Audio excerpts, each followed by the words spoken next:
Hello everyone. Let's talk about classical improvisation. What it is, how it works, why do it, why it disappeared. So in this first video we'll just talk about why one would want to do it. You know, we have many years of great music history and repertoire at our disposal, and you certainly can spend your life playing Scarlatti and Bach and Mozart and Beethoven and Brahms and Schumann and Chopin and Liszt and Franck and Debussy and Ravel and everybody else.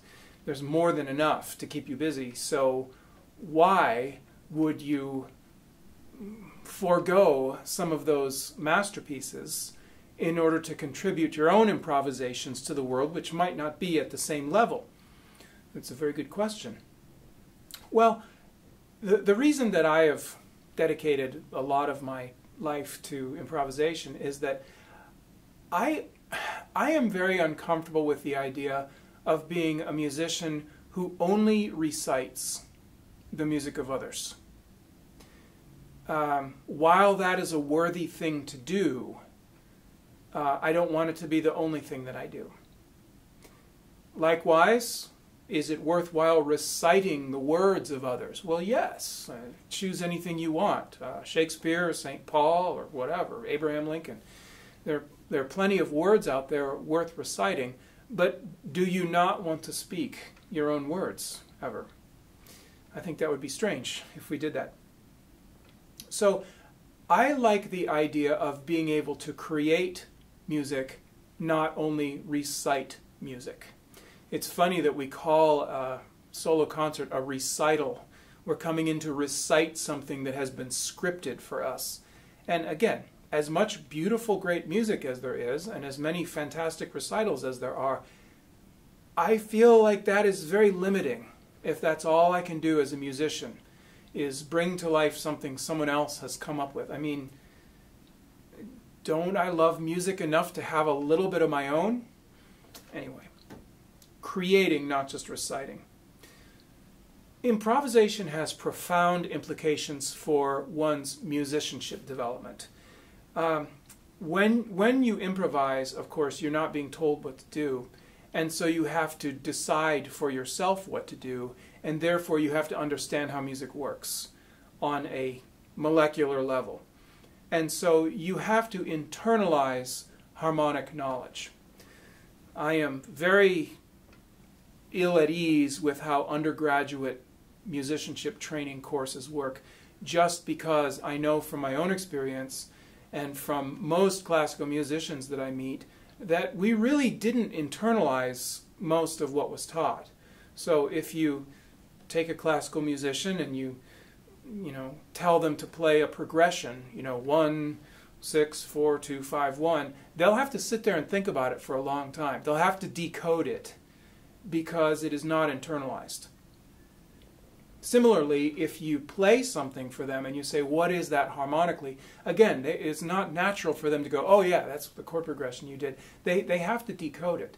Whereas a jazz musician, you play a progression for them, they go, oh yeah, that progression. Here are 3 other variants, and here's how this artist does it, and that's how that artist does it.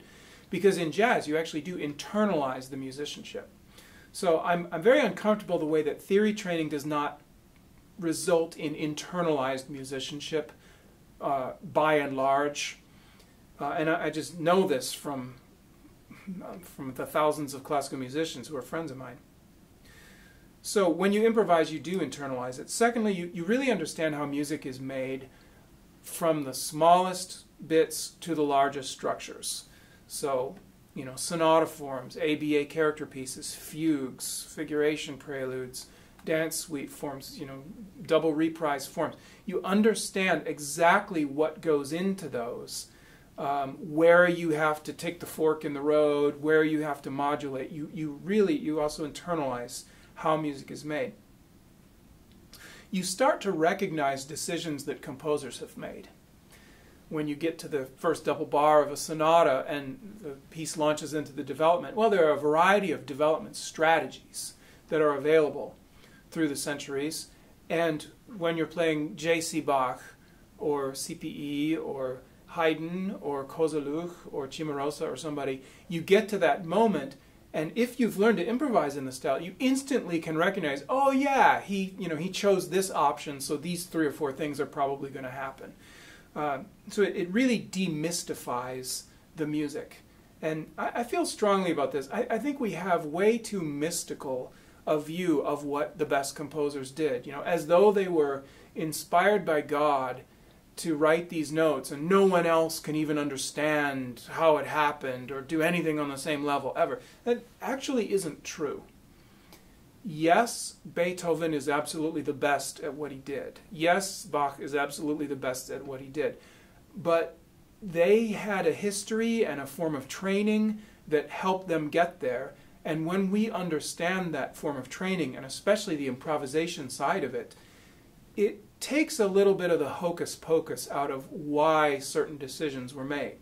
And we realize we actually can improvise music, not on the same level as Beethoven, but more than we might think.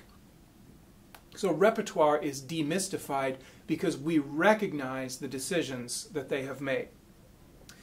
More implications for improvising. Neurological and creative implications. There has been some interesting research done on improvising musicians. If you want to look it up, the researcher's name is Charles Limb, L-I-M-B. And they actually did functional MRI scans of musicians playing from memory and improvising. I think their results are very preliminary and probably subject to much further testing. However, what Lim is suggesting is that playing from memory activates the part of the brain responsible for personal monitoring, criticism, making sure you color within lines kind of thing. And improvisation activates the part of the brain responsible for self-expression and freedom. And he will actually show you the different scans, and you can see different parts of the brain light up. So there's a whole neurological territory that we are not using when we only play music from the score and composed music. I would also say on a personal level that improvising is a joyful experience. So is playing great repertoire, so is accompanying and reading from the score and playing chamber music. I acknowledge all of that. I love all of that. I'm from that world. I'm on your side. But I will say that there is a unique joy that comes from improvising in public, and it's different. And until you've done it, you don't know how fun it is. Finally, implications for the audience. They did a little study at the Guildhall School in London regarding audience interest and engagement, and they believe that they have demonstrated that audiences, when they know people are improvising, they lean forward in their chairs and they really want to watch what's going on, because there is a kind of there's almost a quality of sport. There's a quality of risk. What will happen? Will he make it?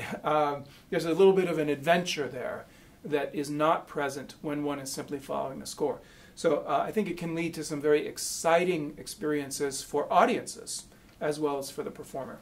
So those are some thoughts off the top of my head. Why improvise? I think there's a very good case to be made for it. I think it's easy to say why you should do it. I think it's a lot harder to say how you're going to do it. We'll get to that. But in the next video, we'll talk about why don't we do it. And we'll see you then.